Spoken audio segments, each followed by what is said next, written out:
Hello! My name is Leo. Welcome to another reading of the Elder Scrolls. Today I'm going to be reading Breathing Water by Halil Milim.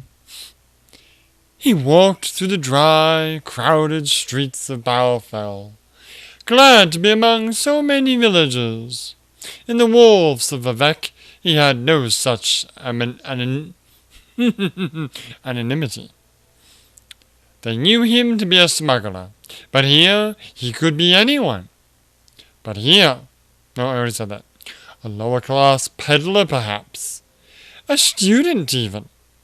Some people even pushed against him, as he walked past, as if to say, "We would not dream of being so rude as to acknowledge that you don't belong here." Serene Relish was not in any of the taverns, but he knew she was somewhere. Perhaps behind a tenement window, or poking around in a dunghill for an exotic ingredient of some spell or another. He knew little of the ways of sorceresses, but that they always seemed to be doing something eccentric. Because of this prejudice, he nearly passed by the old Dunmer woman having a drink from a well. It was too prosaic. Prosaic? I don't even know what that word is. But he knew from the look of her that she was Serene Relish, the great sorceress. "I have gold for you," he said to her back, "if you will teach me the secret of breathing water." She turned around. A wide, wet grin stretched across her weathered features. "I ain't breathing it, boy. I'm just having a drink." "Don't mock me," he said stiffly. "Either you're Serene Relish, and you will teach me the spell of breathing water, or you aren't. Those are the only possibilities." If you're going to learn to breathe water, you're going to have to learn that there are more possibilities than that, boy. School of Alteration is all about possibilities, changing patterns, making things be what they could be. Maybe I ain't Serene Relish, but I can teach how to breathe water. She wiped her mouth dry. "Or maybe I am Serene Relish, and I won't. Or maybe even I can teach you to breathe water, but you can't learn." "I'll learn," he said simply. "Why don't you just buy yourself a spell of water breathing or a potion over at the Mages Guild?" she asked.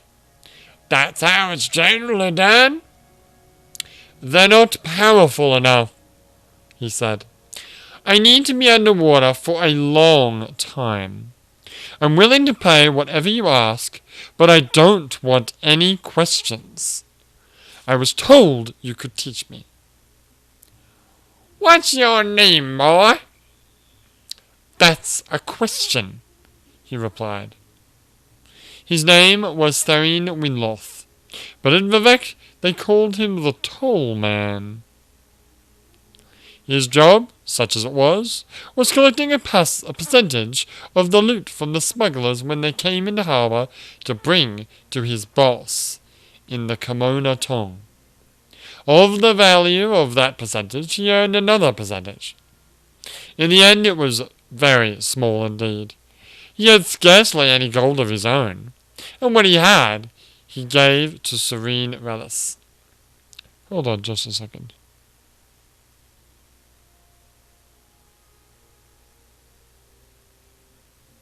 I gotta check something. Okay. The lessons began that very day. The sorceress brought her pupil, who she simply called Boy, out to a low sandbank along the sea. "I will teach you a powerful spell for breathing water," she said. but you must become a master of it.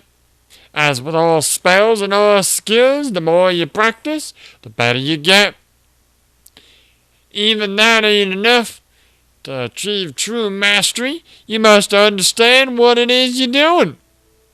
It ain't simply enough to perform a perfect thrust of a blade. You must also know what you are doing and why.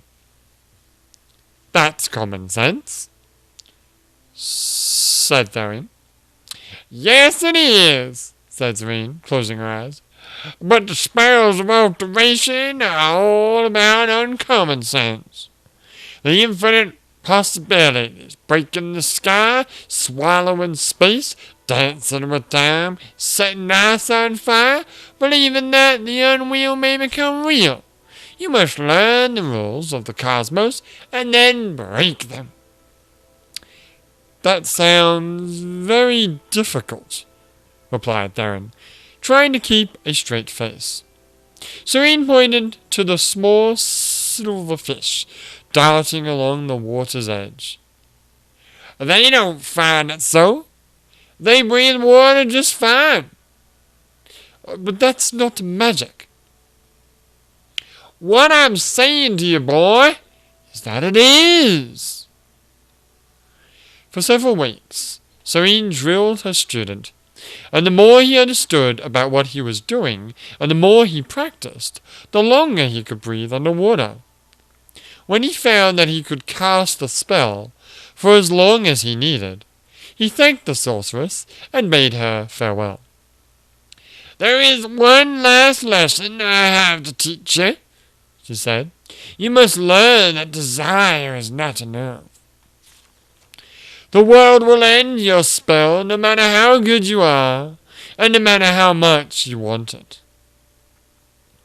That's a lesson I'm happy not to learn, he said, and left at once for the short journey back to Vivek. Hold on just a second.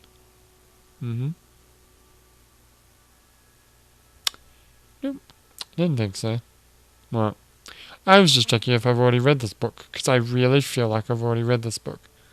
But no, I totally haven't read it. Okay. If you say so. Yeah. Alright, come in. Where was I?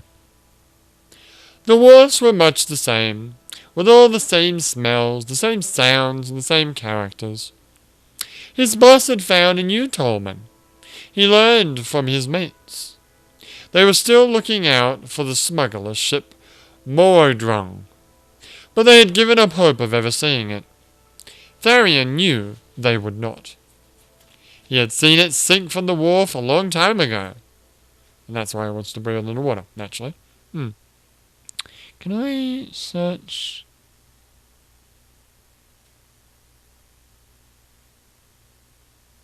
No.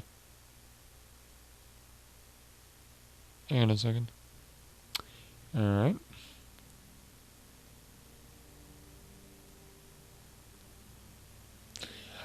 On a moonless night. No, god damn it.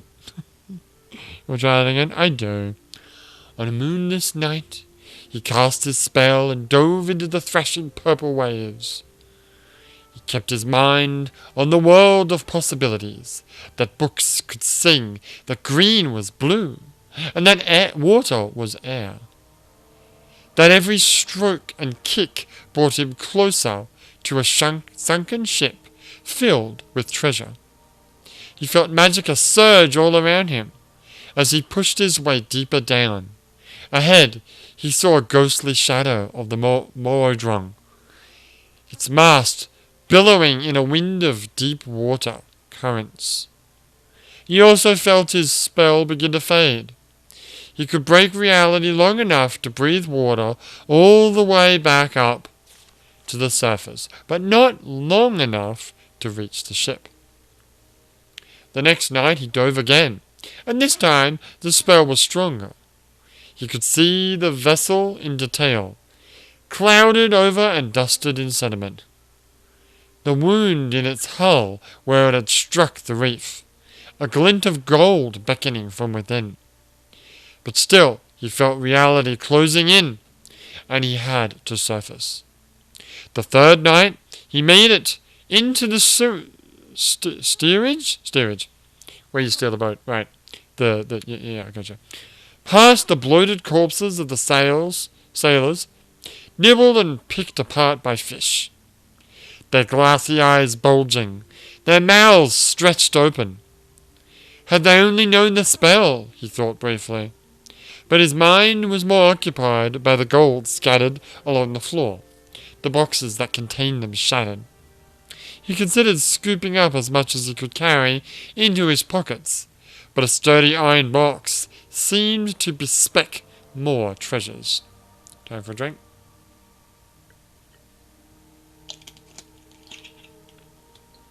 Should really be drinking water instead of sake. But I'm drinking sake. On the wall was a row of keys. He took each down and tried it on the locked box, but none opened it. One key, however, was missing. Thalen looked around the room. Where could it be? His eyes went to the corpse of one of the sailors, floating in a dance of death not far from the box. His hands tightly clutching something. It was a key. When the ship had begun to sink, the sailor had evidently gone for the iron box. Whatever was in it had to be very valuable. Thalen took the sailor's key and opened the box. It was filled with broken glass. He rummaged around until he felt something solid, and pulled out 2 flasks of some kind of wine. Ah, I know what it is. He smiled as he considered the foolishness of the poor alcoholic. This was what was what was important to the sailor, out of all the treasure of the Morndrong. Then suddenly, Tharine Winloth felt reality. He had not been paying attention to the grim, tireless advance of the world on his spell. It was fading away, his ability to breathe water. There was no time to surface. There was no time to do anything. As he sucked in, his lungs filled with cold, briny water. A few days later, the smugglers, working on the wharf, came upon the drowned body of the former tollman.